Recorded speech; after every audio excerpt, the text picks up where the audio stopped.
Ladies and gentlemen, good day and welcome to the Q2 FY22 earnings conference call of Tata Chemicals Limited. As a reminder, all participant lines will be in the listen-only mode, and there will be an opportunity for you to ask questions after the presentation concludes. Should you need assistance during the conference call, please signal an operator by pressing star then 0 on your touchtone phone. Please note that this conference is being recorded. I now hand the conference over to Mr. Gavin Desa from CDR India. Thank you, and over to you, sir. Thank you, Margaret. Good day, everyone, and thank you for joining us on Tata Chemicals Q2 FY22 earnings conference call. We have with us today Mr. R. Mukundan, the Managing Director and CEO, Mr. Zarir Langrana, Executive Director, and Mr. Nandakumar Tirumalai, Chief Financial Officer. Before we begin, I would like to mention that some of the statements made in today's discussions may be forward-looking in nature and may involve risks and uncertainties. I now invite Mr. Mukundan to begin proceedings of the call. Thanks, Gavin. Good morning and welcome everyone to the quarterly earnings call. I have alongside with me my colleague Zarir Langrana, Executive Director, Nandakumar Tirumalai, CFO. I will start the discussion with a broad overview of the businesses and the geographies and the environment we are going through in. Firstly, let me just say the demand environment is as good as it can get, and it's constantly improving for the better. The demand is strong. In fact, there's been a broad change in the demand environment where I think the supply is extremely tight, and that is in fact reflected by some of our current customer orders which we are fulfilling. For the first time, so we have started to book customer orders and shipments to China, which was never a possibility. And China, we expect over a period of time, we will elaborate further on this, will be either balanced or will be a net importer going forward because of changes in that environment. Worldwide, there have been sharp price increases in spot prices, especially in soda ash, and they continued in that direction. And we do believe that as contracts keep opening up, these prices would be reflected in our contracting environment. But that's not the whole picture. There's been also a challenging environment on the input side, where input costs have increased sharply, especially on the energy side, where coal and gas costs have increased sharply. And also there have been supply chain bottlenecks in some markets, especially in US and UK, where there's been a shortage of drivers and shortage of ability to deliver to customers. With this backdrop, I just wanted to now dive into our specific performance. Given this environment where I think the market has been strong, the revenue grew by 16%, and we've been able to sort of contain the impact of the cost increases while not fully, and there are some challenges in two areas which I'll come to specifically later, contain mostly in most of the businesses and ensure that we are able to continue to deliver good performance. The soda ash business in India delivered good volume growth of 18%, and this is reflective of demand from end user industries. Besides the volume growth, we've also taken the market prices have improved. I think currently, if you compare it with April levels to where we are, I think we are about 6,900 rupees on the list price. And of course, as contracts open, some of this will get input into our pricing also.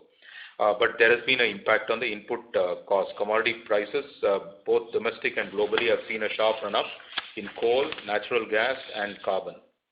On the international business, TCNA has performed well. Their domestic volume has been flat. However, export volume, bulk of the growth has come from export volume, which was extremely muted last year. And this is also reflective of a strong trend in Q1. It continues into Q2. And the overall volume growth stood 29% versus previous year. We expect that we'll be completely fully sold out in all our businesses, and we are going to make as many tons as possible to meet our customer requirement. In US, of course, the pricing on the export front, which is reset in markets quarterly, as is getting reset. The domestic prices are mostly annual contracts, and that is reflective of almost a flat margin structure which exists there. In terms of UK business, this is where the bulk of the impact has been in the overall consolidated numbers. The soda ash volumes and all other product volumes more or less were constant, The key issue has been higher gas price and more importantly the carbon prices.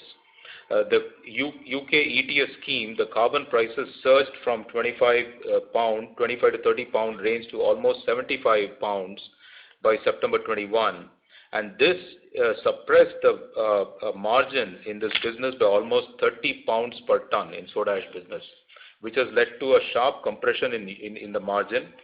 And however, we are also pleased to say by the same token that our carbon capture unit was commissioned during the quarter. This will help to play a good role in improving not only our product mix, also removing a part of the pressure in the carbon emission trading scheme, because it does capture the carbon and reduce the intensity. In terms of Magadi, the business continued to deliver good results with the revenue higher by 54% on back of good volume. They did undertake restructuring. I must add that UK is in the midst of its own restructuring process in terms of addressing fixed costs further. In terms of the other business, in terms of our silica, which is a new nascent business for us, the food grade silica remained stable. Now moving on to our salt business, the performance continued to be strong. Our volume in the current quarter was 3.2 lakh tons, registering growth of 8%. UK salt was fairly steady. The bicarb business in India and UK performed well. Here again, I think the pricing environment is fairly strong, and you would see that reflected going forward in the forthcoming quarters. But the current quarter has seen certain cost pressure, which has transmitted through the margin compression, especially in the Indian salt business. Our focus on HTS and nutraceutical remains fairly clear, that we have to get customer acceptance and reach full capacity, and first deliver on making sure we are break even at EBIT levels. Moving on to Rallis, the quarter 2 was tough for them, especially in the area of the seed business. The rising input prices did lead to margin compression in the crop care, which is the agrochemical segment. Their capex also is moving on schedule, and they have completed the formulation plant, and they've also completed two more expansion or debottlenecking of 2 active ingredients was completed during the quarter, and their multi-purpose plant is pretty much on track to complete by H1 FY23. Rallis will continue to make progress on the stated objective of improving product mix and introducing new products to widen and distribution. Overall, I would like to state the following, that the project in Mithapur also is being executed on schedule. Overall, I would say the look ahead for us is going to be driven mostly by what we can produce. In this context, we have annual shutdowns which are completed in the month of October in USA and Mithapur, and they're back on stream. So you would see some quantity fall in quarter 3. In Rallis and Magadi, the annual shutdown is underway during this quarter. So all the units have taken the shutdown in the quarter 3, and this will be reflected in volume. However, margin will take an uptick because of the improvement in price. We do expect by quarter 4 we'll be back on full volume, and the prices should reset to the level where margin improvements will be seen all across. And it will be fully reflective of the market condition, which is fairly strong, and also fully account for the input cost as we move forward. So overall, I just want to say that our core business is in a strong footing, and we would continue to invest in them, and our investment plan of 2,600 crore in TCL India, and also investments in Rallis would continue. Our new initiatives are shaping well, and we are confident that they will continue to make a positive contribution going forward. And we are also on track to ensure that sustainability remains a cornerstone of our businesses. The carbon capture unit in UK is reflective of the direction. With these broad words, I will now hand over Nandu to take us through the financial performance. Yeah, thank you, Mukundan, and good morning, everyone. Let me just walk you through the performance for Q2 for Tata Chemicals. Before that, based upon the feedback from investors and analysts, we have added this time 2 more slides, one on ESG and one on the input cost, which is affecting us for Q2. For the quarterly performance, our revenues for the group grew by 16% over previous year, mainly on account of the higher volumes led by soda ash across all geographies, notably India, US and Kenya. The EBITDA was at 501 crores, up 30%, EBITDA margin has moved up by 2% and PBT by 70%. Broadly, the profits were higher than previous year in India, US and Kenya, offset by lower profits in UK and Rallis. Now I'll move on to business-wise performance. Starting with TCL India business, the revenue has grown by 18% over previous year, mainly on account of higher volumes. The EBITDA margin has moved up by 7%. If you remember last year Q2, we had all dividends coming in Q2 because we had the AGMs held after the COVID quarter. But this year we got all dividends from Rallis and Morocco in Q1. That is a skew in the other income compared to quarter on quarter. Apart from that, because of the higher input cost affecting our variable cost, our overall contribution margin has come down compared to last year's Q2. We also had a one-time write-back of 20 crores of our old provisions on account of fertilizer business. Now moving on to the US business, as Mukund mentioned earlier, the volumes have rebounded from previous years. The revenues have moved up by 22%. There are also cost pressures because of increasing cost of gas and freight. The EBITDA has doubled from USD 13 million to doubled for the current quarter. Consequently, because of the higher sales and operating leverage, the PBT has moved from a loss of 26 crores last year in Q2 to a profit this quarter. We are also able to reprice our debt in US from L plus 4% to L plus 1.6%, which will help us by around 50 crores of interest savings year on year going forward. Coming to UK, as Mukund mentioned, the revenues were up compared to last year's Q2. But however, because of the impact of the carbon pricing and other factors, the PBT was a loss of 69 crores compared to a 2 crores profit last year. Coming to Kenya, the revenues have also moved up by 54% on better volumes, and we had 11 crores one-time cost because of the restructuring of the people there. Rallis, the revenues have been more or less flat compared to last year's Q2, and the revenue growth has been there in crop care, offset by a drop in seeds business. The margins were impacted because of sharp increase in the input cost in the crop care business and a slight increase in fixed cost, and the seed business not doing that well compared to last year's Q2. On an overall console level, to summarize for the quarter, the revenues have moved up by 16%, EBITDA by 30%, and PBT by 70%. For 6 months, YTD September numbers, console level, the revenue has gone up by 21%, EBITDA by 48%, and PBT by 150%. Performance of our joint venture in Morocco has been very good.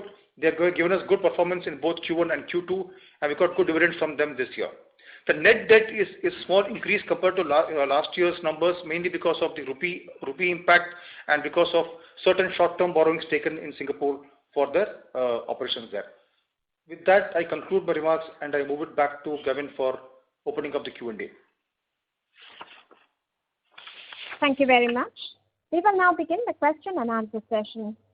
Anyone who wishes to ask a question may press star and 1 on the touchtone telephone. If you wish to remove yourself from the question queue, you may press star and 2. Participants are requested to use handsets while asking a question. We would also request participants to limit your question to 2 at a time. Should you have a follow-up question, please rejoin the queue. Ladies and gentlemen, we will wait for a moment while the question queue assembles.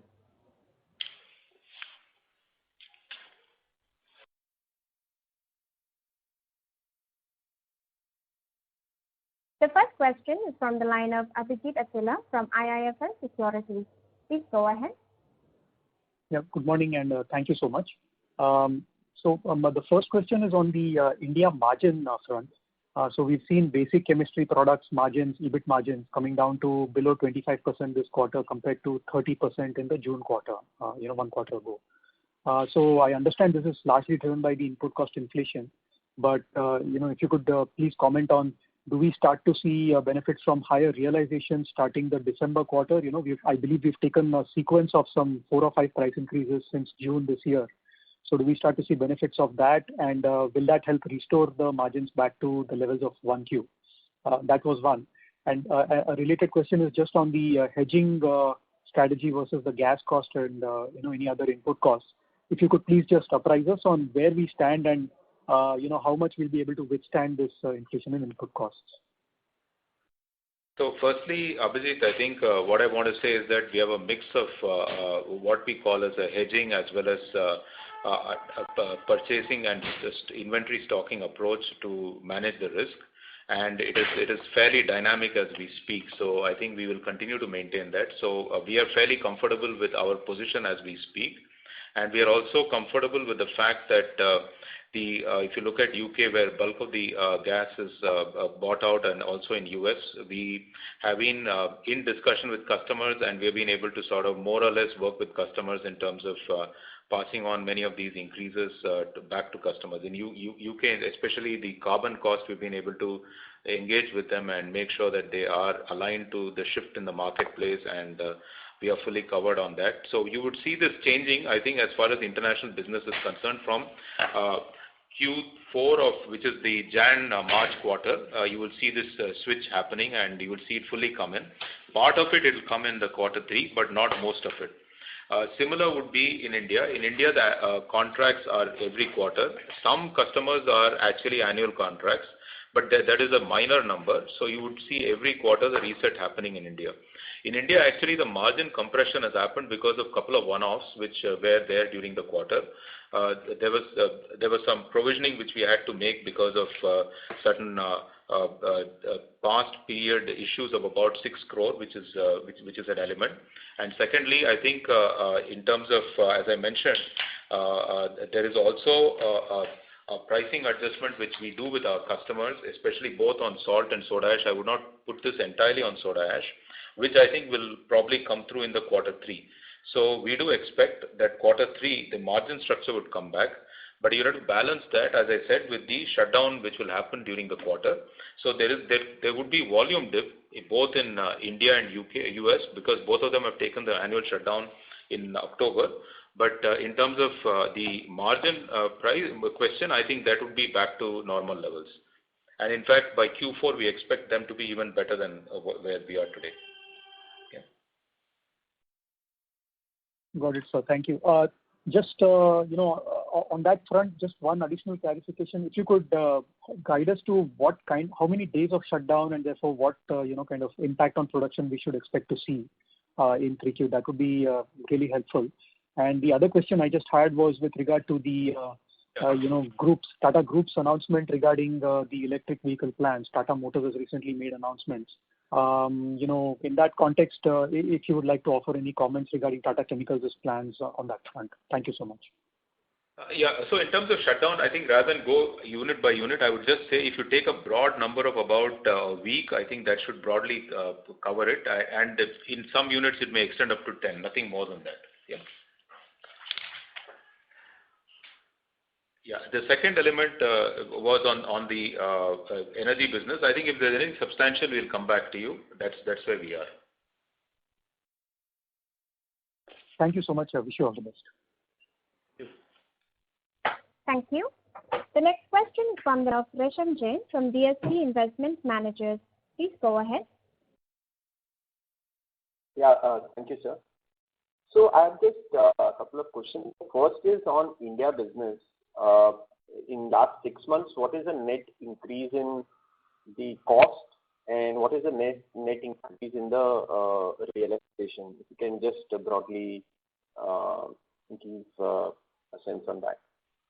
Yeah, I can only give you a broad color. Let me give you, rather than get into specifics, we had taken a price increase up to September end of about 4,000 rupees broadly. Am I right? 3,000 rupees. And at the margin level in soda ash, this had led to a compression of margins by about 300 to 400 rupees broadly. That's what I would say per ton. And if you see currently where do we stand on pricing, we are 7,000 up from April. So by September end, we were about 3,000 up from April, and there was a margin compression of 300 rupees. And going forward, we are already at 7,000 rupees up from, which means another 4,000 has been taken. And in the quarter of September quarter, there was a compression by 300 rupees in terms of margin. That's where we are compared to Q1. Okay, so net the total increase in cost is 7,000 rupees per ton. Is that right? No. This is the price increase. I was saying if broadly the price increase is taken up to September were 4,000 rupees per ton. Okay. What we have taken in up to this period, which is up to October when we are speaking, already 7,000 has been executed in the marketplace. So another 4,000 has happened in the month of October. and we had a margin compression in the quarter September of 300 rupees, 350 rupees per ton broadly. Okay. Got it, sir. Thank you. And my second question is on Mithapur project, the new plant. Are there any changes in the timelines there? Sorry, which one? No, I think it's moving on schedule. Nothing much to report about. I think we have had excellent discussions with some of our key vendors and those who were impacted due to the oxygen shortage and all during that period, second COVID wave, and they've all worked hard to get back on schedule. So I think we are keeping a very close watch on that, not just because it's a project we would normally want to deliver on schedule. Right now, the market demand is so strong that we need every ton we can get out of every phase of that expansion. Okay. And so lastly, just one point from the industry perspective. Within India, are all the plants running, the soda ash plants running completely? You mentioned you had small shutdown, but there is, other than those normal shutdowns, no other major plants having impacted in any manner. The planned maintenance shutdown, but only one issue that one of the unit is probably partly has been shut, but I think that's really the issue. Otherwise, I think all units are running flat out. But the demand is extremely strong. That's all I can say. Okay. Thank you very much and all the best. Thank you. Thank you. We would request participants to limit their questions to 2 at a time. The next question is from the line of Sumant Kumar from Motilal Oswal. Please go ahead. Yeah, hi, sir. So we have seen a significant price increase, say, India business and across globe also. And the kind of the demand supply scenario is, despite the lower demand and in container and flat glass, we are demand supply is favorable. So assuming this scenario and flat glass and container glass is going on the full swing, do you think whatever the price increase we have taken, because of better the demand supply scenario, the price, whenever the fuel price is going to correct, the overall the margin level and the realization level is going to improve for the company? I don't want to make such a comment. All I'm saying is that we know where we are in terms of demand. Certainly, the market is. If you look at the forward or future price in China, it is already running in the region of $350 to $400, and so it's really at a very, very high level. And I think pricing would continue to be strong. The issue is in terms of cost. When the cost will come down, I cannot say, but certainly the cost environment is also challenging. And I think what we should budget is that in terms of Q4, we should see that the suppliers are able to sort of have a better position than what they had in the past. Okay. Can you talk about what are the key steps, initiatives we have taken for UK business, and we have seen a lot of margin pressure in this in the UK business. So from here, what we should assume and what from the margin side? So as I mentioned, I think the carbon cost is about £30 a ton approximately. I think we have gone back to customers and have engaged strongly with them to say this is something which is completely out of everybody's control, because the carbon price is a traded product there, and you have to buy from the market, and we have engaged with customers, and most of them are fairly understanding of the situation we are in, and we do expect that most of them would accept those changes in pricing due to having carbon as pass-through. No, but what are the key business initiatives we have taken to have an alternate fuel for the UK business? In terms of business initiative, one is, as I mentioned, carbon capture unit is now already commissioned. About 40,000 tons of CO2 is internally made, so we won't be making external purchases anymore. And as you know, UK also had a very, very severe shortage of carbon dioxide, which actually impacted many of the food manufacturers. We will not be impacted in future because we have our own internal carbon capture unit. which has come in very handy. Secondly, it also allows us to avoid the expenditure of buying CO2 in the marketplace by about 40,000 tons. And of course, they are going through their fixed cost erosion program, which is underway already. Okay. Thank you so much. Thank you. The next question is from the line of Anshuman Atri from Premji Invest. Please go ahead. Yeah, hi sir. Good morning. My question is on the EV front.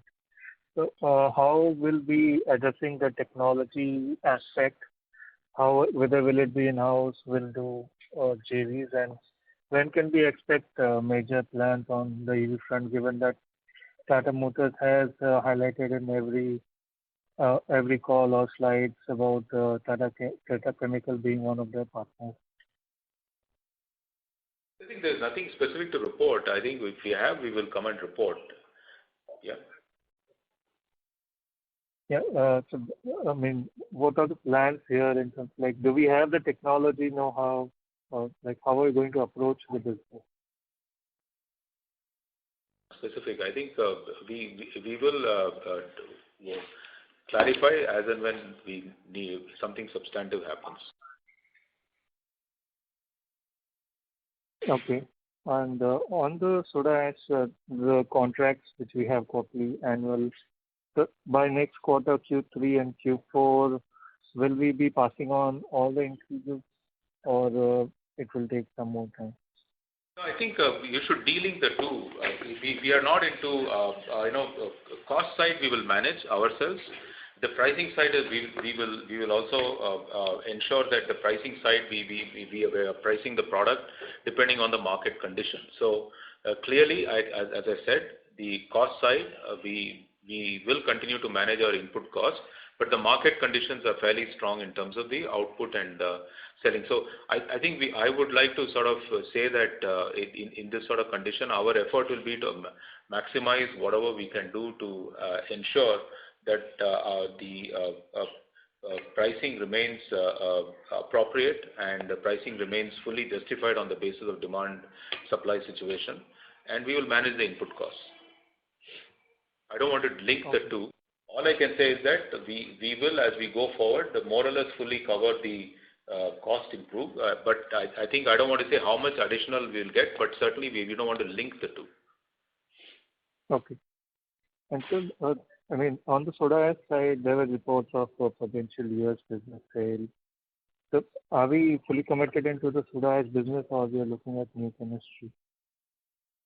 I think these are all very speculative news. I think we have already said that we will not comment on any speculative news when this came out in the media. So I think that is where we are. Okay, thank you. Thank you. We would request participants to please limit your questions to 2 at a time, as there are several others waiting for their turn as well. The next question is from the line of Ritesh Gupta from Kotak. Please go ahead. Hi, thanks for taking my question. Just on the supply side of things, we did see some supply outages, at least what was there in the media in last 1.5 months from these China dual controls, etc.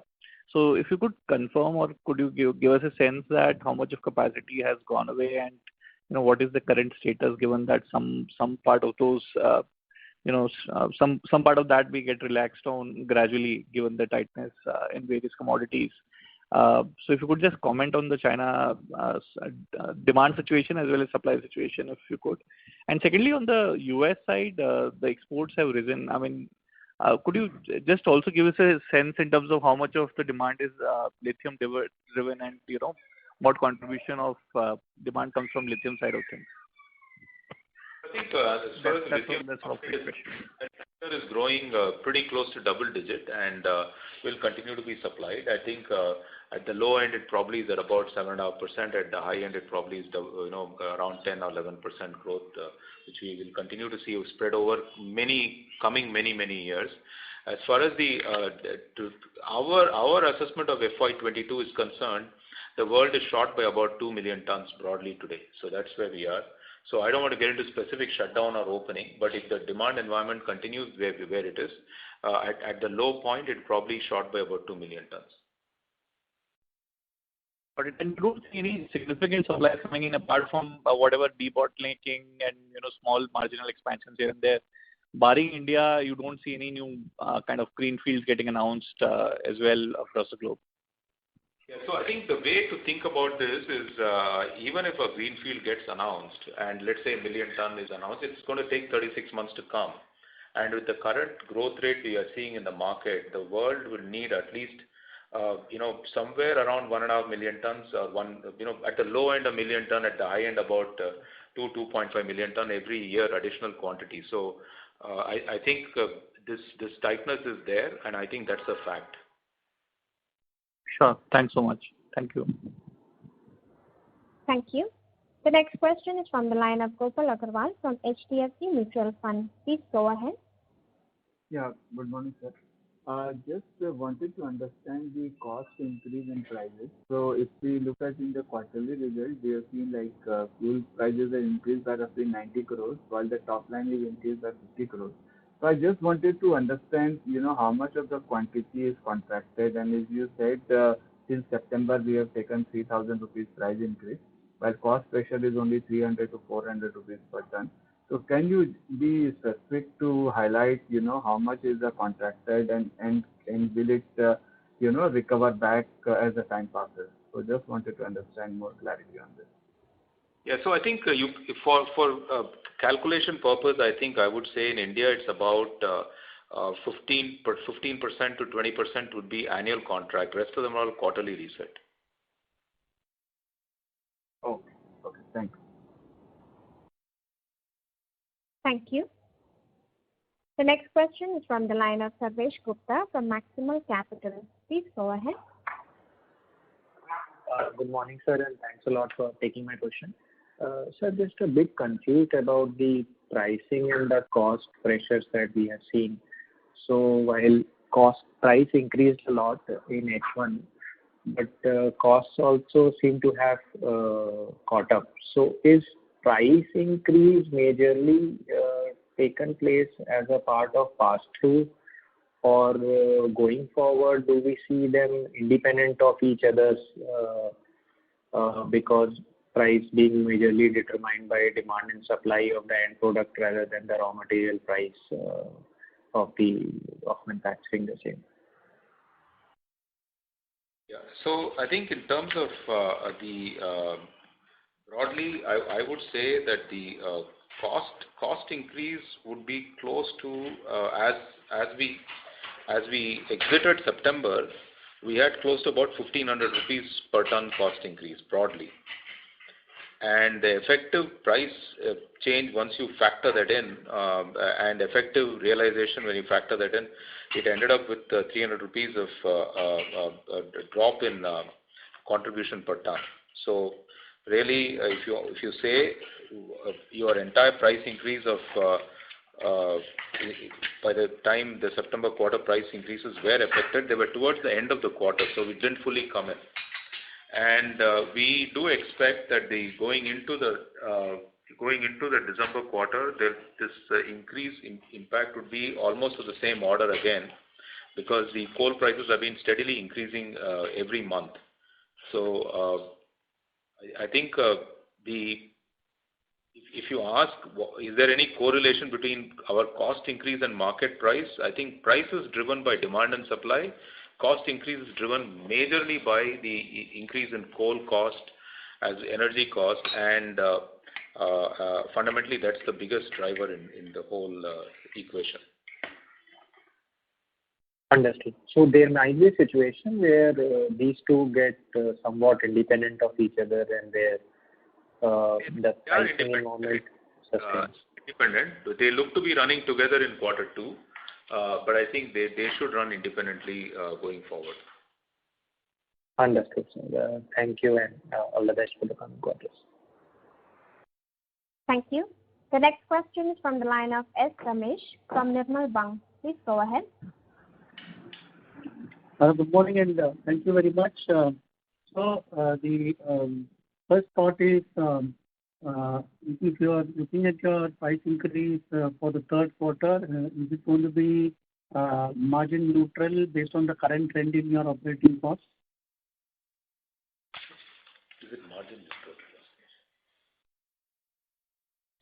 Yeah, I think we should. As we speak today, it should probably trend back to the normal margin. But all I would say, they are not correlated. Please don't correlate them. Yeah. So the second thought is, can you give us a sense in terms of what is the current capacity utilization in the global industry ex China, and what is the kind of capacity utilization number you have from China? Because China seems to have calibrated their local production in the last few months. Can you throw us some light on that? The global utilization is running at very tight levels. We are running at almost 94, 95. So we in fact are finding it tough even to take an annual shutdown because of the demand. So I think the utilization levels are extremely high, and we've been postponing that. But I think we took an inevitable call that when prices reset in Q4, we should be fully in line to produce, which is why we pushed it as far as possible to Q3. So I think that's really where we are. In terms of China, I think China should be importing, I think, close to at least 500,000 tons, 500,000 tons approximately. From being an exporter, they've turned net importers now. Okay.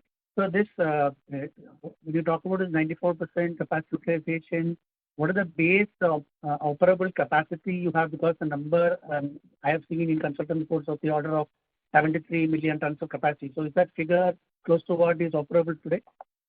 Of the plants which can run, there are when these nameplate capacities come, there are also many mothball plants and all, they get added up. But of the plants which can run, I think we are at about 94, 95. And 94, 95 means that you've got a very little headroom to take your annual shutdown. Fair enough. Thank you very much. I will come back on. Thank you. The next question is from the line of Alisha Mahawla from Envision Capital. Please go ahead. Hi, sir. Good morning, and thank you for taking my question. My question was also on capacity utilization only, and I just wanted a clarification. The 94-95% is what we are saying is our current capacity utilization in the soda ash business, just re-clarifying it. Our utilization. Yeah, it must be exactly this. We will also be at the same level. I mean, if you account for our shutdown. Okay. Understood. And there is no capacity expansion that we are looking in this segment that can be expected, say, in H2, apart from the annual shutdown, whatever debottlenecking that. No, we are expanding. We are in H2, nothing will come on stream. H2, maybe some minor additional volumes may come, but I think it's not going to be substantial. Okay, understood. And just one additional clarification: specialty products, the reason the margins have dipped is because of Rallis. In specialty products, the margins have really driven by Rallis. I think we had a shortfall of we should just look at previous year performance and the current year. 30 crore reduction in seeds profits. The last year the seeds in Q2 made a crore EBITDA, and this year it's made a 20 crore loss. So I think that has led to 30 crore swing between previous year and the current year. And that's really the main reflection of what's happened. So, and we are addressing that the issues in the seed business there. Okay, thank you. All my other questions have been answered. Thank you. Thank you. The next question is from the line of Chintan Modi from Haitong Securities. Please go ahead. So my question is on the UK unit. You mentioned that you have put up this carbon capture unit. Can you tell what is the free allowance that you are getting today over there? What is the, Chintan? Free allowance of carbon credits out of the total capacity. So you want to explain? Yeah. So Chintan, if you look at how the UK carbon works, is that roughly we emit about 5.5 lakh tons of carbon every year, and we get about 3 lakh tons as free allowances there. So we have around 2.5 lakh tons of exposure to carbon, out of which roughly half is a pass through because we also sell power to the grid. Okay. And power pricing includes the cost of carbon. And therefore, around 1 lakh tons is roughly the exposure we have every year on account of carbon. This is after netting off the benefit of the CCU. So 5.5 lakh tons is the emission, 50,000 tons is the carbon capture unit, 5 lakh is the balance, 3 is the free allowance, so 2 is the exposure. In that too, half is pass-through and half is exposure to us. And that's what now we begin hedging this month onwards. Okay, got it. And the carbon that you capture basically, you utilize it for your internal purpose or you sell it into the market? We use it internally, and if there are periods where we have certain surplus, we will certainly sell in the market, but it is for making sodium bicarbonate, which is a very high value product for us. Okay, sure. And should we expect that from the following quarters we can see a bit positive of the initiatives that we have taken in the UK unit? Yeah, the sharp fall which you saw this quarter may not get repeated next quarter because I think we've started to hedge. I think that will certainly play. The carbon capture unit certainly reduces our cost because we are no longer buying CO2 from the market. But the real issue, the real driver of the bottom line this quarter has been the fact that the open exposure which we had in quarter one when Brexit happened, then calendar quarter one, okay, which is the previous of quarter four, that became an open exposure. And also the exposure of quarter one of the fiscal year, quarter two of the fiscal year. So broadly 3 quarters were completely open, and when the price spiked from 25 to 75, the prior period adjustment itself was almost 30 crores broadly. And the current year exposure to carbon at 75 pounds was about 30-35 crores. So it's equally split between prior period adjustment from 25 to 75 as well as the current period. So broadly 60 crore has been the hit on the bottom line in UK despite all their best efforts.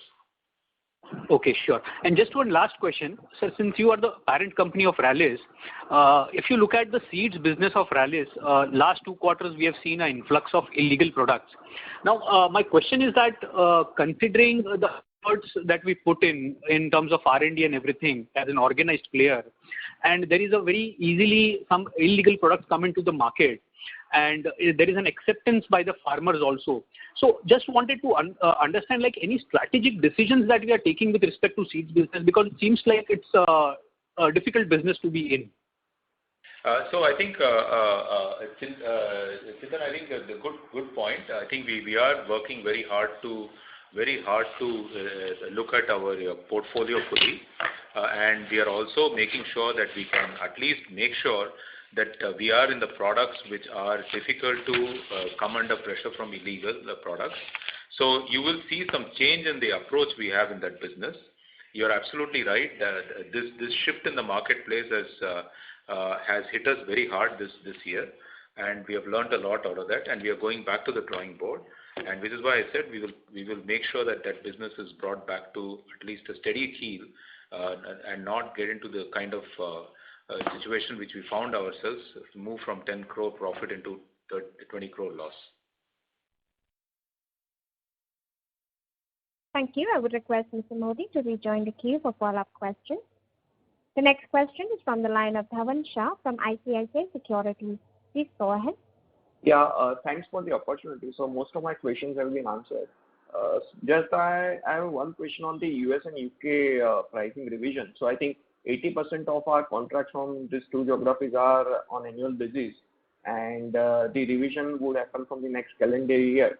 So considering the the input price inflation and if there'll be any crude price hike from the next year or maybe in the coming period, so to immune from that cost price inflation, how much pricing revision are we expecting for these 2 geographies from the next calendar year?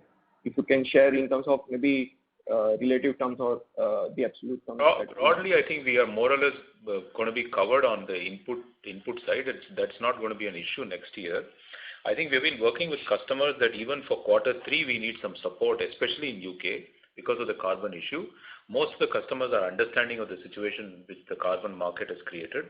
So there may be few who are still in discussion, but we expect to close it with them because I think this is an unprecedented situation which UK has found itself, and we are in discussion. Even though there are annual contracts, we've gone to them to say, while we have annual contract, we need to have a discussion because of unprecedented situation. I think that's where we are. Next year we should be more or less covered.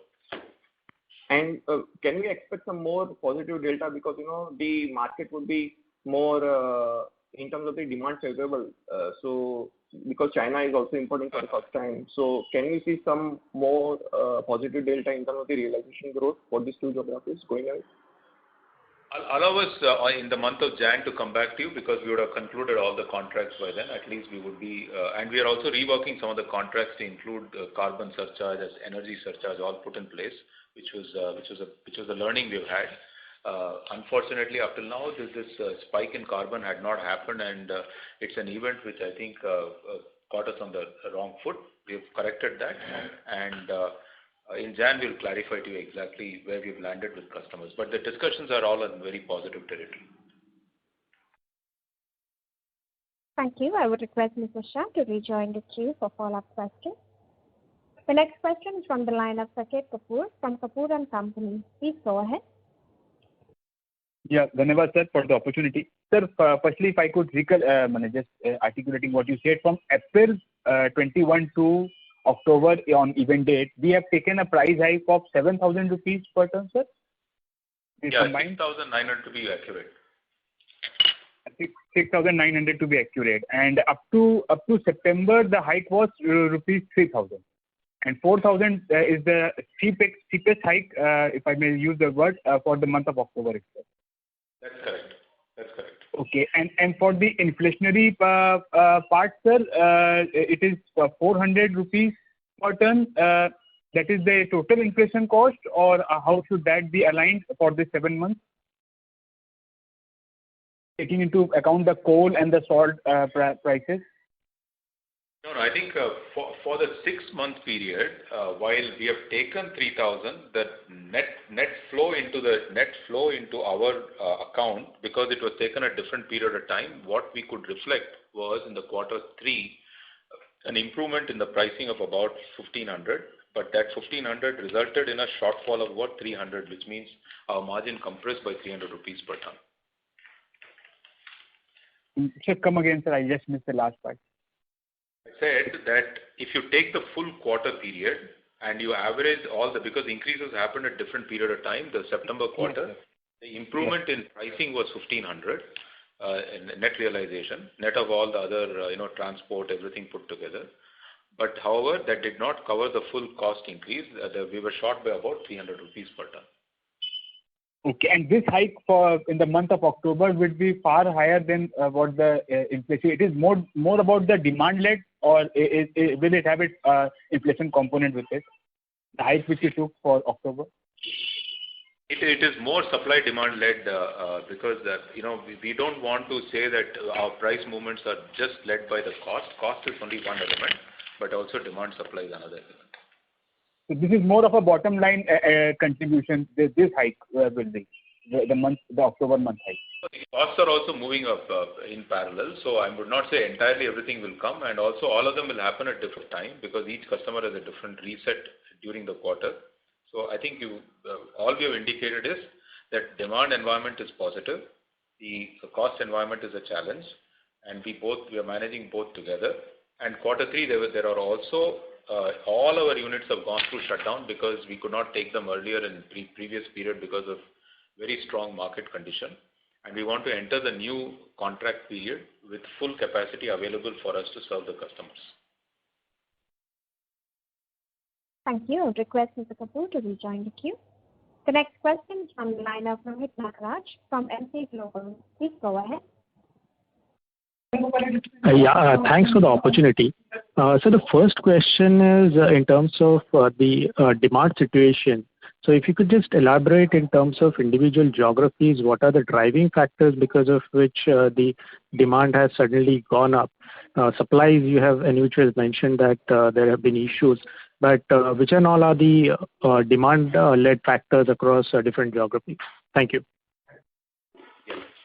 So if you look at the demand side, essentially, let me start with China. I think there's been a very strong bounce back in demand in China, topped up by increased demand from certain new segments, primarily solar glass.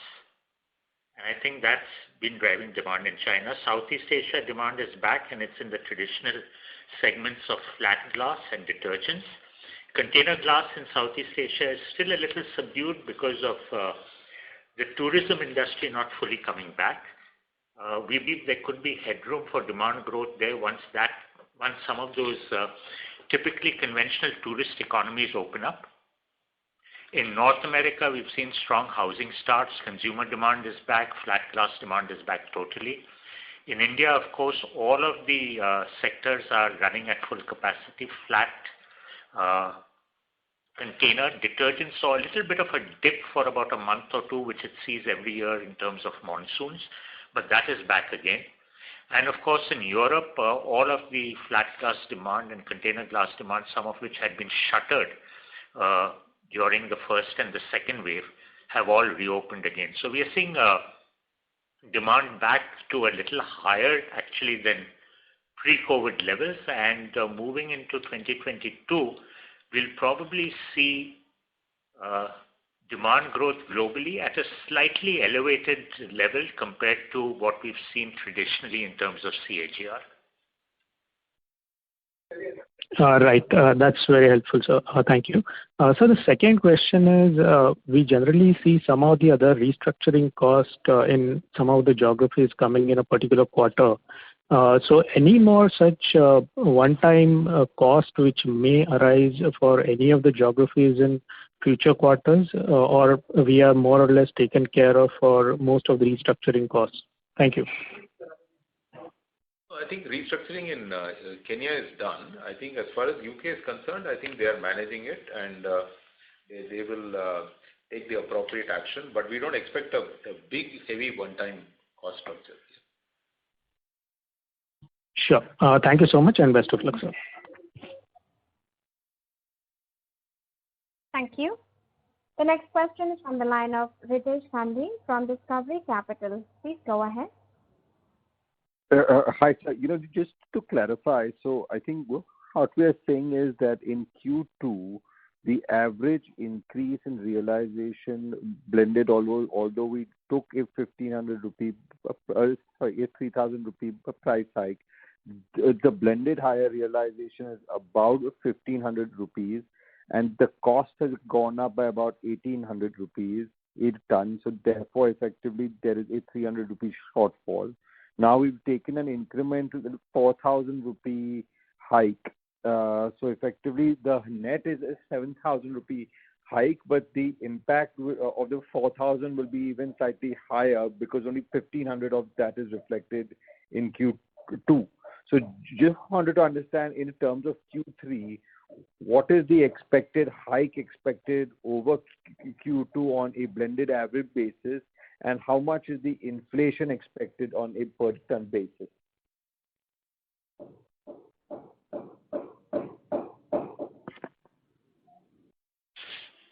Yeah, so I think as Mukund mentioned earlier, this is really a blended number that we are working on in the marketplace, driven by supply-demand balances and by inflationary pressures that we are seeing.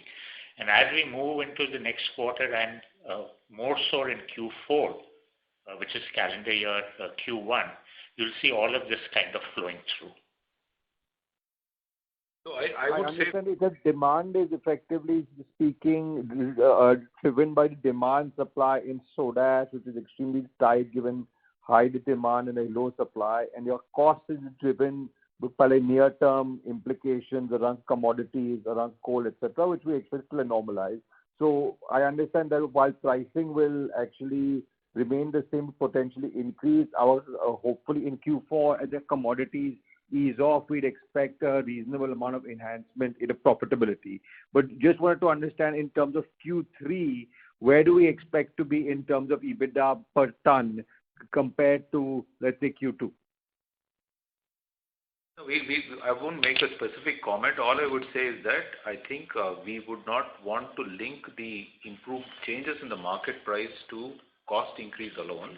It is a demand-supply situation. Yeah, we get that. That's where it is. And if you want to see a steady number flow through, where will we settle down? I think Q4 will be the right quarter to check that piece. Because there are moving parts in Q3, but Q4 it should settle down more or less. And the other question was that we understand that, I mean, on the demand supply side on soda, the supply is obviously constrained given the lead time to putting up incremental capacity. Just wanted to understand is that what is leading to the increase in demand? And is that just a bounce back from COVID where people had a lower inventory levels, or is this something that is structural in terms of the demand? No, I think it's a mix of both. What you probably saw in the earlier half of the year was customers restocking and bouncing back. But as I mentioned earlier, there are also structural changes happening in the marketplace. We are seeing new centers of demand, new application centers of demand opening up for lithium and lithium carbonate, for solar. And of course, there is the normal growth in demand that we are seeing across flat, float and container glass. So it's a mix of both. As I mentioned, 2022 demand globally is likely to be much higher than what we've seen traditionally. It should then ease back into its normal growth levels of maybe 2.5–3% per annum CAGR globally, with of course regional variations. That should continue into the foreseeable future for sure. Got it. While supply side catches up. Got it. And just sort of interpreting what you're seeing for Q4 onwards and then next year onwards, assuming commodity prices, effectively speaking, normalize, because anyways, aggregate coal demand has been reasonably flattish.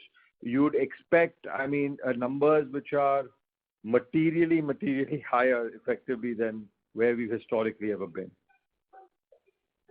I think you should wait for Q4, I would certainly say, because I think we know that coal is now more or less stable at elevated levels. It has not come down.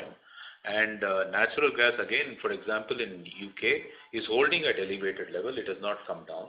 In US, again, it is holding at elevated level. So I think we have to wait for market signs to say when it will actually taper down, which is why I think I'm a bit reluctant to sort of give you some point about next year. But Q4 will be a clear indicator of where we are landing. Thank you. We'll take one last question, which is from the line of Abhijit Akella from IIFL Securities. Please go ahead. Thank you so much for the follow-up, sir. Just a couple of clarifications regarding a couple of data points mentioned previously. One is the carbon capture unit in the UK, this 40,000 tons of CO2 that we save. Should we just interpret that to mean that we basically multiply 40,000 tons into 75 pounds per ton, and that is the quantum of savings that we should expect to realize out of this?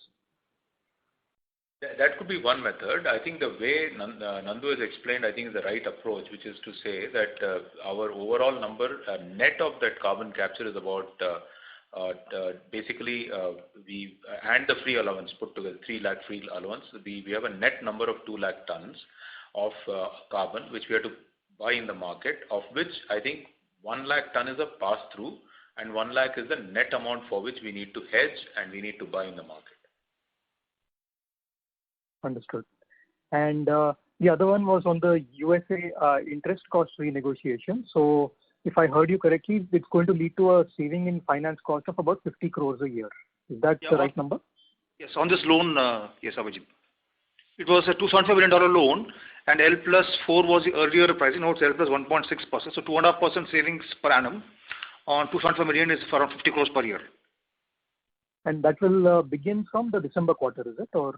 Yeah, from December quarter onwards, because this got done in end of Q2, so that will start flowing to us from Q3 onwards.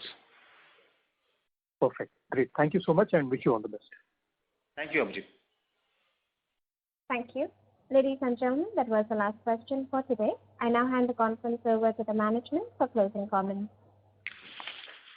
Thank you. And I think let me start by saying that we have been through very interesting times in the last quarter. These kind of market development, both on the demand and the supply side, were certainly fairly unprecedented. But the team has responded well with agility to serve the customers, and they've engaged well with customers to explain the situation.